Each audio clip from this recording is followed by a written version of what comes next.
and these records that kept happening and happening and happening, but they happened in Europe. And, like I said, we only got play in Miami. And as time went on,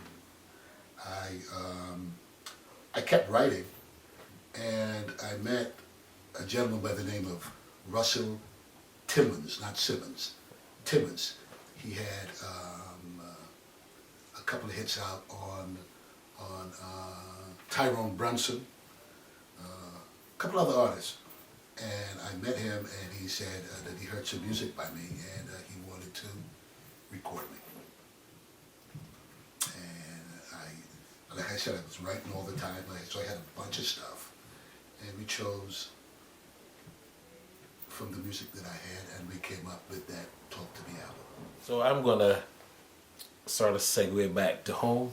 Okay. And ask you about some of the artists that you've encountered, that you grew up with, or you might have influenced, or who influenced you. Well, Mike Wilkerson. Mike Wilkerson, coming up, you heard Mike Wilkerson, and that was a voice. If you was talking voice, you're talking Mike Wilkerson and stuff like that. Richard, Llewellyn Drayton, good singer, might have honed himself in too closely maybe to the spooge thing where you missed his real vocalizing, but he could sing, a whole bunch of different kind of ways. And who I looked up to, I looked outside. I liked Jerry Butler. I liked Curtis Mayfield. I liked at that time all the American artists we would listen to. We had a guy in 3rd Avenue off his land. We called him. His name was Edwin Walcott, and he had a family that lived in America.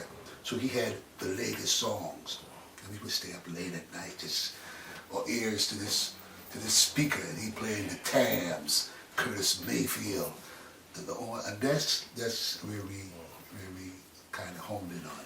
Yeah, well, amazingly, I think you've soaked up so much of that listening that you're probably the only artist in Barbados that has that American song, if you will. Yeah, because you've been tagged as the R&B of the R&B artist that Barbados has actually propelled himself to be able to song like. I mean, the late TP. It just so happened that you two had the same. Voices are similar. Similar. He came after me. He came after me. But the voices were similar. Yeah, the voices are similar. But I guess you've soaked up so much of that R&B soul era at the time that it sort of became a part of you now. And I mean, that's who Lew Kirton is. And that's what I liked. Yeah. Really, that's what we liked. Again, we the impressions, the drifters. That's what I grew up on in Barbados. Right.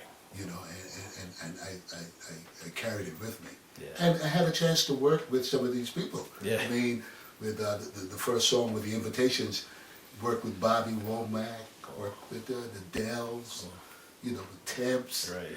and old Jig Skirtin is right there holding his own. And people would say to me, I remember one night, Scooby Jackman, who was my road manager initially for the first Say the Girl's Crazy song, which we went on the road real heavily.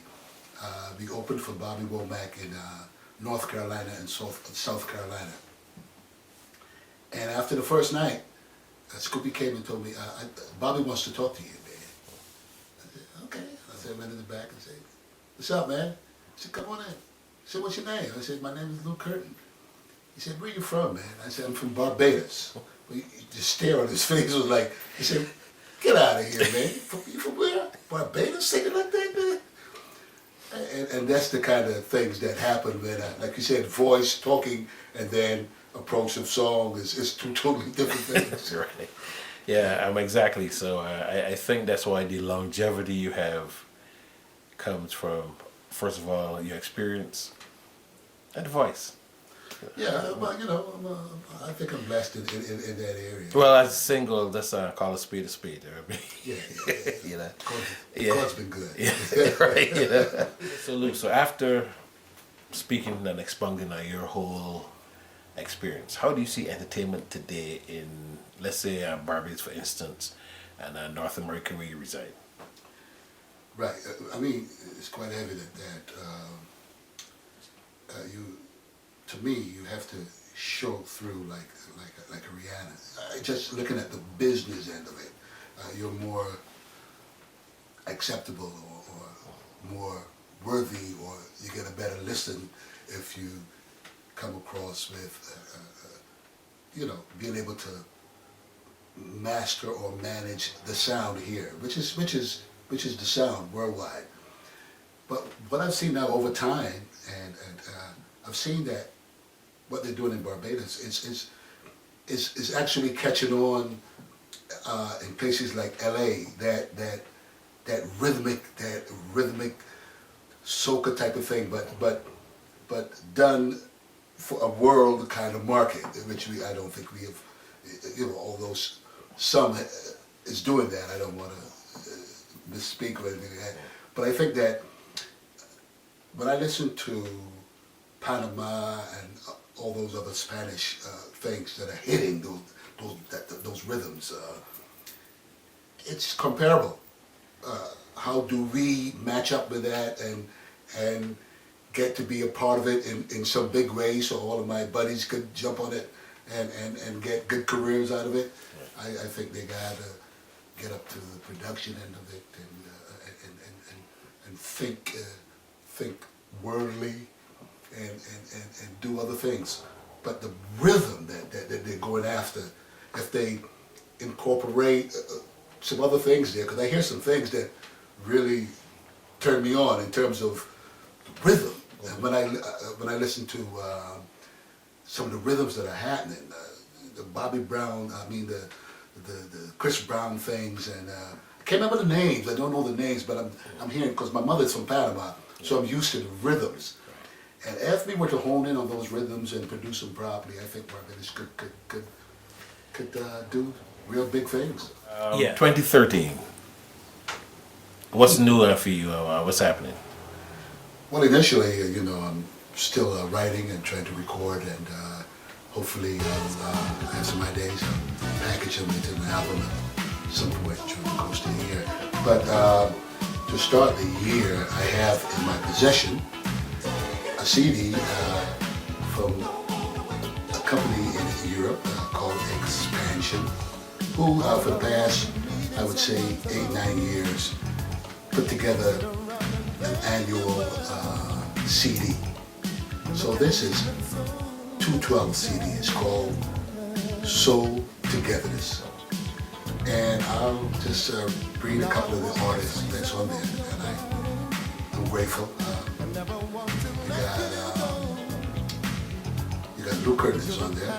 There's Brooklyn, Red. You got R. Kelly, and all it's good stuff. And this is the first thing for the year. And thanks, Expansion. Thanks to Expansion. I remember I have some footage of you on the road that we did. Some of the Brooklyn-based community stuff we did, and touring, Connecticut, different places, Canada. So I'm going to drop some of that footage online one day so you can look back and see. It's always crazy. Yeah, I don't judge well when I see stuff on TV and stuff. I always.